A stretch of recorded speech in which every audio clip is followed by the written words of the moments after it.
Hay una pregunta que los teólogos llevan siglos respondiendo con evasivas y que los creyentes llevan siglos haciéndose en voz baja porque no saben si está permitido hacerla. Si los ángeles existen, si siempre existieron, si estuvieron aquí antes que nosotros y si según todas las tradiciones religiosas que conocemos siguen existiendo ahora mismo mientras lees esto. ¿Por qué no los puedes ver? No hablamos de una visión mística ni de una experiencia espiritual que requiere años de meditación. Hablamos de verlos, como los vieron los profetas del Antiguo Testamento, como los vio Abraham cuando 3 de ellos llegaron a su tienda y comieron con él, como los vio Lot cuando 2 entraron a Sodoma y los hombres de la ciudad los confundieron con visitantes humanos, como los vio Gedeón, como los vio Elías, como los vio Daniel. Como los vio, según su propio relato, un hombre llamado Enoc que caminó con ellos durante 300 años y que escribió sobre lo que vio con una precisión que la Iglesia decidió que era demasiado para que los feligreses lo leyeran. La Biblia que conocemos hoy no incluye el libro de Enoc. Pero Enoc tiene una respuesta a esa pregunta. Una respuesta que cabe en un solo versículo. Y ese versículo dice algo que cambia completamente la manera en que entendemos porque el mundo visible y el mundo invisible que las Escrituras describen como paralelos ya no se tocan de la manera en que alguna vez se tocaron. Primero, ¿quién era Enoc? Antes de llegar al versículo necesitamos entender quién era el hombre que lo escribió.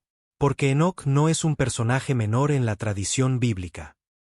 Es uno de los más extraordinarios y de los menos discutidos, probablemente porque lo que su historia implica es incómodo para la narrativa que la religión institucional prefiere mantener. Enoc aparece en el Génesis en la genealogía de los patriarcas antediluvianos con una mención que en su brevedad dice más de lo que aparenta. Vivió 365 años, caminó con Dios, y no murió porque Dios se lo llevó. Punto. Sin más explicación. Sin causa de muerte. Sin entierro. Sin descendientes que lo lloren porque simplemente un día no estaba. En la tradición hebrea antigua, Enoc no era solo alguien que no murió. Era la persona que había tenido el acceso más directo y más sostenido al mundo que está más allá del visible. 300 años caminando con Dios no es una metáfora poética en el contexto de las escrituras antiguas. Es la descripción de alguien que tuvo acceso a dimensiones de la realidad que el resto de la humanidad no tiene. Y Enoc escribió sobre lo que vio. O más precisamente, según la tradición que rodea al libro que lleva su nombre, fue instruido para escribir sobre lo que vio por los propios seres que lo instruyeron en lo que estaba viendo. El libro de Enoc es, según esa tradición, el primer intento documentado de explicar cómo funciona el mundo que está detrás del mundo que podemos ver. ¿Por qué el libro de Enoc no está en tu Biblia? Esta es la parte que los pastores y los sacerdotes raramente explican con la transparencia que la pregunta merece. El libro de Enoc no está en el canon bíblico que la mayoría de los cristianos leen no porque sea falso ni porque sea tardío ni porque contradiga el mensaje central de las Escrituras. No está porque fue removido deliberadamente.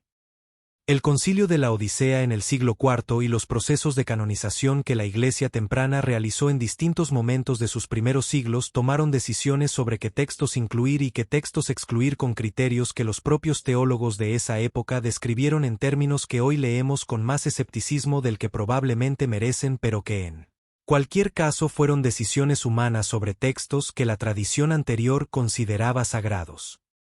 El libro de Enoc fue considerado canónico por la Iglesia etíope, que lo incluyó en su Biblia y lo conservó en etíope durante siglos cuando las versiones en griego y en hebreo prácticamente desaparecieron del registro. Fue citado textualmente en el Nuevo Testamento, específicamente en la Carta de Judas, que reproduce en sus versículos 14 y 15 una profecía que el libro de Enoc atribuye al propio Enoc con la misma naturalidad con que cita cualquier otro texto escritural. Y fue conocido y citado por los padres de la Iglesia más importantes de los primeros siglos del cristianismo, incluyendo a Tertuliano, a Orígenes y a Clemente de Alejandría, antes de que la institución eclesiástica decidiera que su contenido era demasiado detallado, demasiado específico y demasiado incómodo para circular libremente entre los feligreses comunes. Lo que Enoc describe con esa especificidad incómoda es exactamente lo que nos lleva al versículo que responde la pregunta con la que empezamos. Lo que Enoc vio antes de que todo cambiara. El libro de Enoc comienza con una descripción del estado del mundo antes del diluvio que ningún texto bíblico canónico reproduce con el mismo nivel de detalle. En ese mundo, los vigilantes, que es el nombre que Enoc da a una categoría específica de seres angélicos cuya función era exactamente lo que su nombre indica, habitaban la frontera entre el cielo y la tierra de una manera que los seres humanos podían percibir directamente. No como visiones, no como sueños, no como revelaciones que requerían un estado alterado de conciencia. Como presencias físicas que ocupaban el mismo espacio que los humanos, que interactuaban con ellos de manera directa y que eran percibidas por los sentidos ordinarios con la misma naturalidad con que percibimos cualquier otra cosa en el mundo físico. Enoc describe ese periodo con una especificidad que los teólogos que lo leyeron en los primeros siglos del cristianismo encontraron difícil de ignorar y que la Iglesia institucional posterior encontró difícil de manejar. Un mundo donde la separación entre lo visible y lo invisible que nosotros consideramos absoluta era en realidad una separación porosa, permeable, que seres de naturaleza no humana cruzaban con una regularidad que las narrativas del Génesis registran en sus historias sobre los hijos de Dios y las hijas de los hombres sin explicar completamente de qué estaban hablando. Enoc explica de qué estaban hablando. Y la explicación es la que lleva al versículo que cambió todo. El versículo. En el libro de Enoc, específicamente en el capítulo 15, hay un momento en que Enoc, después de haber sido llevado ante la presencia de Dios para transmitir la súplica de los vigilantes que habían abandonado su lugar para mezclarse con los humanos, recibe una respuesta que es simultáneamente un juicio, una explicación y la razón por la que el mundo que él conoció dejó de existir en los términos en que lo conoció. La respuesta que recibe incluye este versículo que en las traducciones más directas del etíope dice aproximadamente esto: Vosotros estabais en el cielo, y aunque el misterio no os había sido todavía revelado, conocíais uno sin valor, y en la dureza de vuestro corazón lo comunicasteis a las mujeres, y por este misterio las mujeres y los hombres multiplican el mal sobre la tierra. Pero el versículo que responde la pregunta de por qué ya no puedes ver ángeles está en el capítulo 15, versículo 10, y dice en su traducción más directa: Los espíritus de los gigantes serán como nubes que oprimirán, corromperán, caerán y combatirán y romperán la tierra y causarán aflicción. No comerán ningún alimento, no tendrán sed, y serán invisibles. Y estos espíritus se levantarán contra los hijos de los hombres y contra las mujeres, porque de ellos proceden.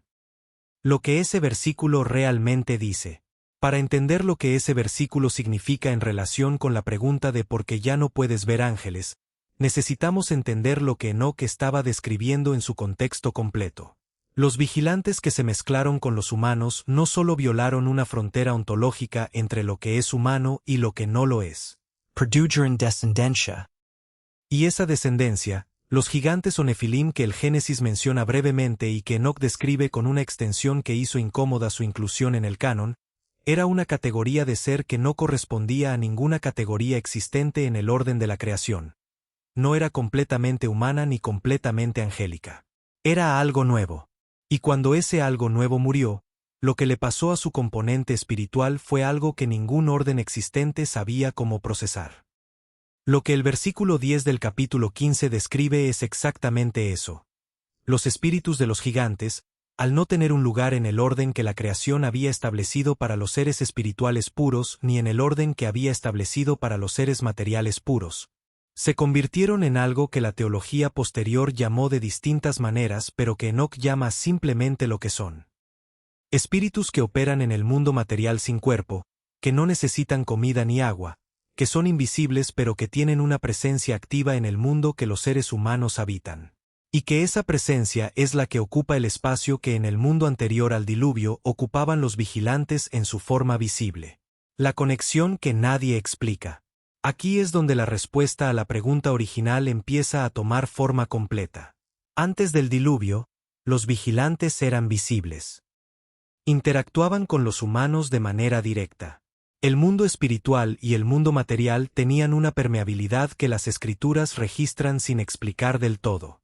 Después del diluvio, esa permeabilidad cambió. Y el libro de Enoc, en ese versículo y en los capítulos que lo rodean, sugiere el mecanismo de ese cambio con una precisión que ningún otro texto de la tradición judeo-cristiana reproduce con la misma claridad. Los espíritus de los gigantes, que son descritos como los causantes de la corrupción que motivó el diluvio, no fueron destruidos por el diluvio. El agua destruyó sus cuerpos. Pero sus espíritus quedaron en el mundo material sin cuerpo, sin el lugar que les correspondía en ningún orden establecido, y con la disposición que Enoc les atribuye de seguir operando en el mundo material de la manera que les es posible sin cuerpo. El diluvio no limpió el mundo de su presencia. Cambió la forma de esa presencia. Y esa presencia transformada, esa ocupación del espacio por seres espirituales de naturaleza corrupta que no tienen forma visible pero que tienen efectos visibles, es según la interpretación que los primeros lectores del libro de Enoc hacían de ese versículo la razón por la que el mundo después del diluvio funciona diferente al mundo antes del diluvio en términos de la relación entre lo visible y lo invisible. Porque los ángeles buenos se retiraron. Pero eso todavía no responde completamente la pregunta. Si los espíritus de los gigantes ocuparon el espacio, eso explica la presencia de algo oscuro en el mundo. No explica la ausencia de los ángeles buenos, de los mensajeros, de los vigilantes que no cayeron. Para esa parte de la respuesta, el libro de Enoc tiene otra sección que los teólogos que lo leyeron en los primeros siglos del cristianismo citaron frecuentemente y que los teólogos posteriores mencionan con menos frecuencia por la misma razón que mencionan todo lo de Enoc con menos frecuencia de lo que su contenido merece, porque lo que dice es incómodo. En el capítulo 10, Enoc registra las instrucciones que Dios da a los arcángeles después de la rebelión de los vigilantes.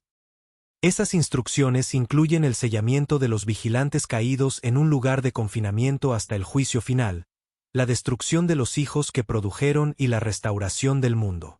Pero incluyen también algo que no es exactamente una instrucción sino más precisamente una descripción de cómo funcionará el mundo a partir de ese momento. Una separación de los planos que antes eran permeables en términos que harán que la interacción directa entre los seres angélicos y los humanos sea la excepción y no la regla. No porque los ángeles no existan. No porque su presencia en el mundo haya terminado. Sino porque la frontera entre los planos fue reforzada de una manera que hace su visibilidad directa algo que requiere una circunstancia específica en lugar de ser la condición ordinaria del mundo. Lo que Enoc dice sobre nuestra percepción. Hay otra dimensión de este versículo y de su contexto que los comentaristas del libro de Enoc señalaron pero que raramente se discute en los términos más directos que merece. Enoc no solo describe lo que pasó en el mundo exterior después del diluvio. Describe también lo que pasó en los seres humanos.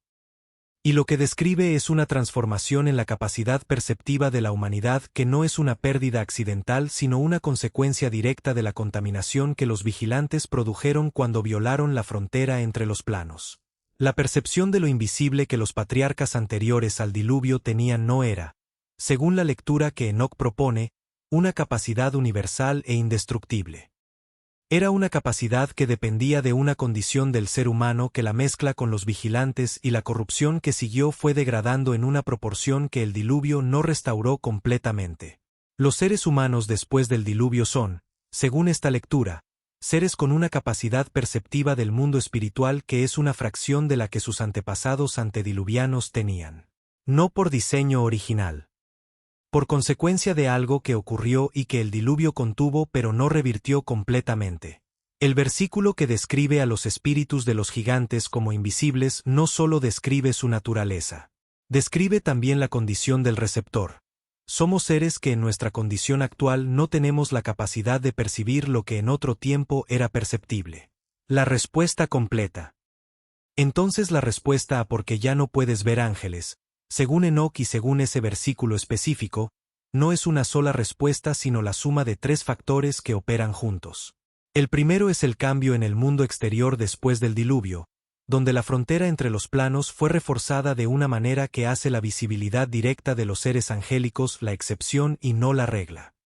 El segundo es la presencia de los espíritus de los gigantes que ocuparon el espacio que los vigilantes visibles dejaron, llenando el mundo de una influencia espiritual que es real pero que opera de manera diferente a la presencia visible de los vigilantes originales.